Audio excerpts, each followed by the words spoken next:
Bora falar de futebol? O Palmeiras se classificou para a fase seguinte do Campeonato Paulista, mas afinal, qual é a análise dessa primeira fase do Palmeiras no Paulistão? Afinal, podemos e devemos nos apegar apenas aos resultados e números frios para tirar uma conclusão? O saldo é positivo? O saldo é negativo? O que podemos ponderar coletivamente e individualmente? Nós vamos falar sobre isso nesse vídeo agora no canal do Fragoso. Mas antes eu vou me apresentar para a galera que está chegando agora por aqui. Prazer! Meu nome é Rodrigo Fragoso, eu sou setorista do Palmeiras na TNT Sports e produzo análises em vídeo sobre o clube nas minhas redes sociais. Esse vídeo que você está assistindo é uma dessas análises.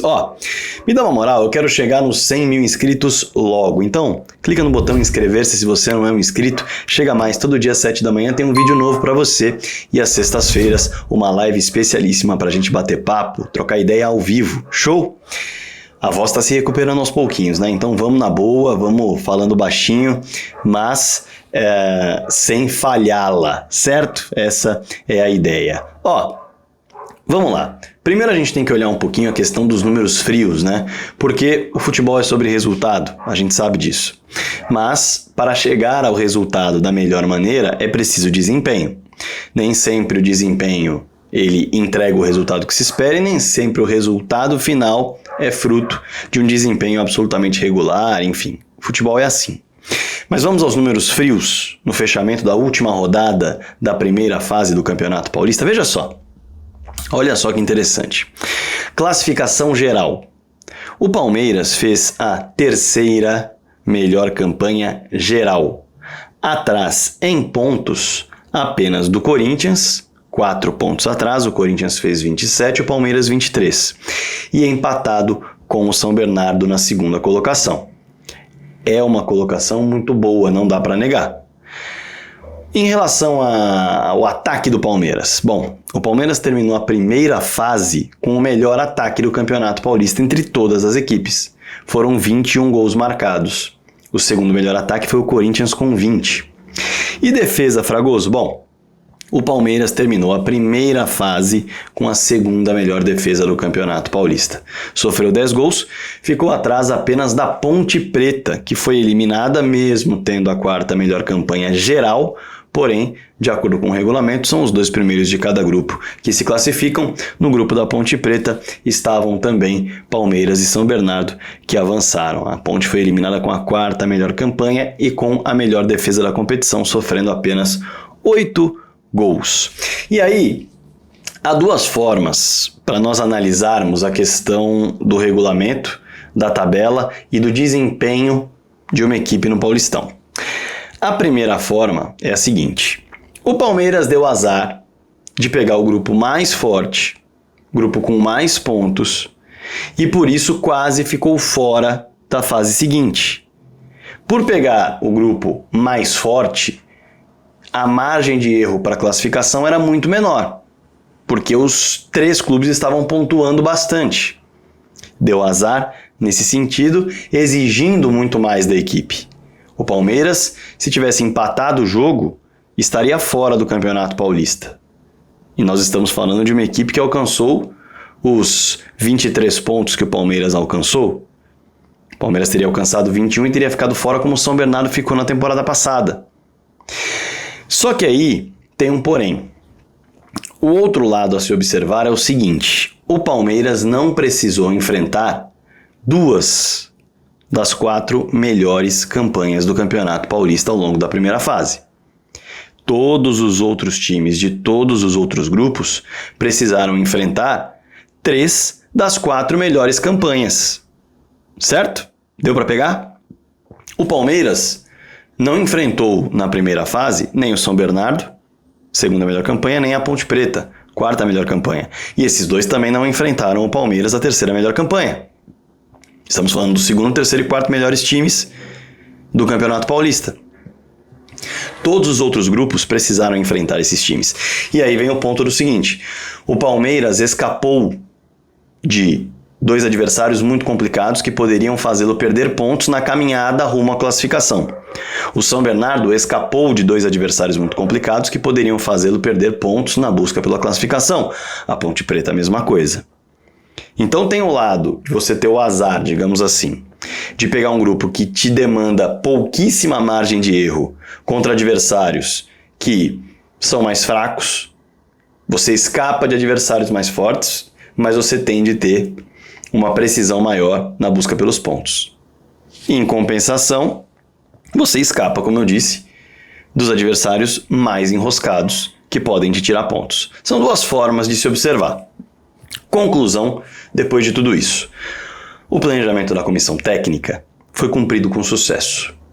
Independentemente de como você vai observar se o Palmeiras deu sorte de estar num grupo em que tirou do seu caminho 2 adversários extremamente complicados durante a primeira fase, ou se deu azar de pegar 2 adversários que pontuaram muito e exigiram que o Palmeiras fosse um dos melhores de todo o ranking para buscar uma classificação. Por quê? Porque o técnico Abel Ferreira planejou alcançar os 22 pontos. 22 pontos é, hoje, até 2025, a pontuação que qualquer clube que chegou, que alcançou, avançou para a fase seguinte. O São Bernardo, com 21 pontos, ficou pelo caminho. E a Ponte Preta, no meio dessa história toda, e aí vem o ponto mais interessante, né? A Ponte Preta, ela alcançou, na primeira fase dessa temporada, no grupo D, os 22 pontos, que foi justamente aquilo que a comissão técnica havia planejado no Palmeiras. Mas, agora, ela detém o recorde de pontuação de uma equipe eliminada na primeira fase do Campeonato Paulista nesse regulamento, disputado desde 2017. Bom, o Palmeiras bateu 23, um ponto a mais, bateu a meta e passou. Mas aí, a gente tem que sair do campo do resultado e partir para o campo do desempenho. No campo do resultado, terceiro no ranking geral, melhor ataque, segunda melhor defesa, e batendo a meta de projeção de pontos de uma equipe que jamais ficou fora da primeira fase do Paulistão, o Palmeiras cumpriu. O Palmeiras tem um saldo positivo em relação aos resultados. O Palmeiras pode celebrar os seus resultados, mas celebrar o desempenho é outro papo, que merece mais atenção. E eu vou pedir para você deixar o like, clicar no joinha aqui, que é muito importante para esse trabalho diário que eu faço por aqui, tá? Clica no botão do like, no joinha, clica no botão do hype também, me dá essa moral. Se quiser ser membro do canal, é só clicar no botão Seja Membro também, que eu vou ficar muito contente para você apoiar mensalmente o trabalho que eu faço por aqui. Show? Olha só, para a gente olhar para o campo do desempenho, a gente precisa dividir em 2 momentos essa história. Primeiro, elenco mesclado, depois elenco titular. O que você está falando, Fragoso? Bom, está muito claro. O Palmeiras colocou um planejamento correto, necessário, para um ano de um calendário muito apertado, no qual ele precisou mesclar o elenco, dividir o elenco em 2 grupos, alguns titulares e alguns reservas no grupo 1, alguns titulares e alguns reservas no grupo 2. E tentar fazer com que a equipe pontuasse administrando a minutagem de todo mundo. Em relação ao time mesclado, o Palmeiras mostrou que falta profundidade ao elenco. Acho que todo mundo percebeu isso. O time tropeçou contra o Noroeste, que buscou uma vaga na Série D, 4ª divisão. O time tropeçou contra o Água Santa, que caiu. O time tropeçou contra o Novo Horizontino. E não só tropeçou, como sofreu uma virada jogando na Arena Barueri. E o time foi mal, muito mal contra o Red Bull em casa. Não fosse o Everton, o Palmeiras teria perdido esse jogo. Acabou empatando 0-0. Mas foi muito pior do que o Red Bull, jogando dentro do Allianz Parque. O time mesclado ele venceu bem a Portuguesa na rodada de estreia. E inclusive isso surpreendeu o técnico Abel Ferreira. Ele falou isso naquela época e falou depois. E contra o Santos, achou um gol no fim com o Rios. Era para ter apenas empatado. Sendo assim, ficou muito claro que o time mesclado não deu a resposta que o técnico Abel Ferreira gostaria de ver, em termos de desempenho, em termos de resultado. E essa resposta ela não vem por conta da falta de profundidade do elenco. É muito natural. Muitos garotos da base, muitos jogadores saindo, poucos entrando. Isso faz com que a equipe acabe sofrendo mesmo, ainda mais no começo de temporada, com falta de entrosamento. Temporada, melhor dizendo. O time titular mostrou que precisa mostrar mais diante de adversários mais difíceis. Não tem dúvida nenhuma. O time titular não brilhou nos clássicos, não foi impositivo nos clássicos. Quase viu a vitória escapar em Mirassol. Quando eu falo os clássicos, estou falando de Corinthians e São Paulo jogados no Allianz Parque, os 2 jogos. Quase viu a vitória escapar em Mirassol num jogo decisivo, passou longe de conseguir uma vitória tranquila contra o Botafogo, apesar do placar de 3-1. Restando 15 minutos para a bola parar de rolar, o Palmeiras não conseguia nem mesmo fazer do goleiro João uma peça importante do Botafogo dentro do Allianz Parque, num jogo que o empate eliminava o Palmeiras. Então assim, venceu bem mesmo Guarani e Inter de Limeira. Estamos falando de uma equipe de Série C, outra de Série D, muito frágeis. No ranking geral, 10º e 16º colocados. É muito pouco. O time principal poderia ter feito melhor nos confrontos contra Mirassol e contra Botafogo, por exemplo. Nos clássicos tem um peso, é verdade, é mais complicado. O clássico tem um ingrediente diferente, mas contra Botafogo e Mirassol um time recém-promovido à Série A, o Botafogo um time de segunda divisão, dava para ter jogado mais, dava para ter mostrado um senso maior de urgência. É verdade que o Palmeiras perdeu o Maurício nesses jogos, peça importantíssima. E aí a gente vai pegar esse gancho para falar justamente das peças e dos jogadores individualmente. Quais são os destaques positivos e quais são os destaques negativos? Os destaques positivos para mim, o goleiro Everton foi fundamental para essa classificação do Palmeiras, em vários momentos segurou resultados importantes, mesmo que não fossem vitórias, segurou empates, segurou placares ainda no 0-0 para o Palmeiras buscar o gol. O Everton foi muito bem nessa primeira fase, peça-chave para a classificação do Palmeiras. A volta do Mike em boas condições físicas foi uma grande notícia para o Palmeiras, porque é um jogador mais ofensivo, mais agressivo, que dá maior capacidade de passe, de chegada na área do que o Marcos Rocha nesse momento. Pelo lado esquerdo, a volta do Piquerez foi uma grande notícia para o técnico Abel Ferreira, porque os outros 2 laterais são destaques negativos e a gente vai chegar neles. O Rios começou a temporada muito bem. Claramente o Rios se preparou nas férias para chegar voando fisicamente. E é impressionante como ele está mais ligado, como ele está atento, como ele está participativo, como ele está realmente um meia com a bola, que é o que ele mais gosta de fazer, é o que ele faz principalmente na seleção colombiana. Rafael Veiga voltou com muita vontade e sendo decisivo. É o Veiga dos momentos mais brilhantes, do comando completo do Palmeiras, aquele Veiga que pega o jogo para ele, põe embaixo do braço. Não chega a ser. E muitas vezes, em muitas ocasiões, melhor dizendo, o Veiga fica bastante sumido no jogo ainda. Mas quando aparece, ele tem resolvido. Não à toa, ele em 10 jogos tem 7 participações em gols, 1 gol e 6 assistências. Então, eu diria que o Veiga pode ser mais dinâmico, pode ser mais participativo, porque ele colabora demais e é muito bom. Mas, nos poucos momentos em que ele apareceu de fato, ele conseguiu resolver e acabou saindo como um destaque positivo.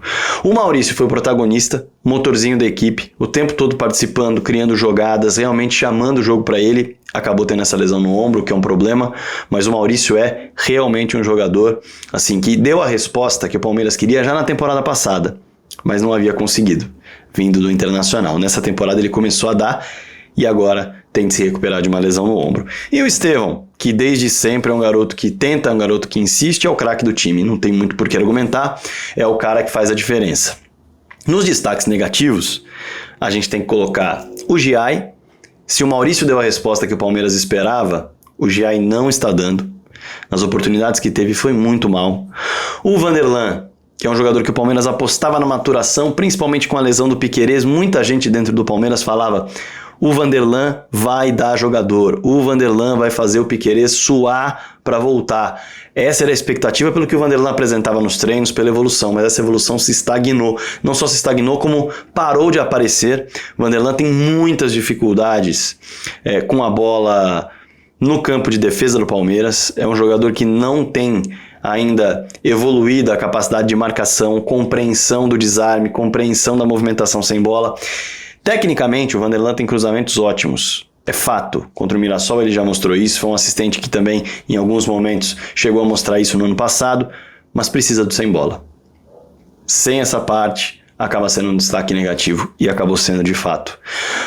O Caio Paulista, a mesma coisa. O Palmeiras esperava muito o Caio não resolveu, tanto que partiu para o Atlético Mineiro, porque não só foi uma peça que não conseguiu mostrar todo o potencial que tinha para tentar ser uma sombra para o Piquerez, como também nem mesmo conseguiu ser uma sombra para o Vanderlan. E o Aníbal Moreno é um outro destaque negativo. Jogador que, como o próprio Abel Ferreira disse, chegou com pneus murchos para essa temporada e os pneus parecem não estar enchendo. Ele, nessa reta final, chegou a entrar um pouco mais ligado, mas ainda assim é um jogador que não parece nem a sombra do Aníbal Moreno que chegou ao Palmeiras na temporada passada, com uma intensidade muito grande, cobrindo o meio-campo como um para-brisa, como aquele cara que vai para a direita, vai para a esquerda, tá sempre ligado na posição da bola para fazer um corte, para fazer um desarme, uma antecipação. O Aníbal tinha como grande destaque justamente isso, ser um cão de guarda à frente da zaga. E nos momentos em que ele pôde mostrar isso, não conseguiu, não à toa, acabou virando reserva do Emiliano Martinez, que está começando a sua trajetória e não entra nem nos destaques positivos nem nos destaques negativos. E o Flaco Lopes acabou colocando 3 bolas na rede, mas novamente o Flaco teve muita dificuldade com a bola no pé, o Flaco teve muita dificuldade em ajudar o Palmeiras a construir, em ser um 9 que participa da partida e perdeu algumas oportunidades claríssimas de gol, pau a pau com aquelas que ele fez e, portanto, acaba sendo um destaque negativo. O Palmeiras, não à toa, corre muito atrás de um camisa 9, mesmo tendo um Flaco com 22 gols e 7 assistências na temporada passada. Quer dizer, o Flaco não consegue convencer, o Flaco não consegue ser o cara que pega a camisa de centroavante e fala: o time precisa jogar com centroavante, o time precisa de mim para ser mais agressivo. Ele não tem conseguido ser esse cara. E as crias, Fragoso? Bom, as crias oscilaram e era de se esperar, né? Nesse contexto ainda, Benedetti, Alan, Thales, Luigi estão começando. É um período de trabalho em que eles vão entender o que é o futebol profissional, em que eles vão lidar com marcações que já são muito experientes, que já estão adaptadas ao futebol profissional. Ninguém pinta como uma peça que ameaça a titularidade de ninguém. O Naves, ele foi bem, começou bem, mas contra Água Santa e Mirassol acabou cometendo falhas bastante graves e isso acabou pesando um pouco contra na análise, mas não coloco como destaque negativo nem positivo, assim como todas as crias. Não coloco dessa forma. E aí vamos ao final do vídeo. O saldo geral é negativo ou positivo? Em resultado, o saldo é positivo. O Palmeiras não só se classifica, como se classifica com a 3ª melhor campanha, com o melhor ataque, com a 2ª melhor defesa, mesmo em meio a tantos problemas que o calendário impõe de obrigar o time a mesclar os jogadores reservas com os titulares, o elenco curto que a diretoria não conseguiu fazer o desejo do técnico Abel Ferreira e ele teve de colocar ali as peças de maneira até que ele não desejava, né? Para entrar em campo, para tentar resolver, e os resultados aconteceram. O Palmeiras teve a 3ª melhor campanha e se classificou. Agora, em desempenho, o saldo é negativo. O Palmeiras mostrou um banco muito frágil, imaturo, inexperiente, e isso é muito claro. Como eu disse, o Palmeiras precisa de profundidade no elenco, o Palmeiras precisa de peças de reposição mais cascudas e que não coloquem, como o próprio Abel chegou a falar, os garotos que acabaram de subir como a 2ª linha. É injusto com o desenvolvimento de todos eles. E o time titular, ele não conseguiu se mostrar tão impositivo e criativo com as boas peças que tem coletivamente nos jogos mais complicados.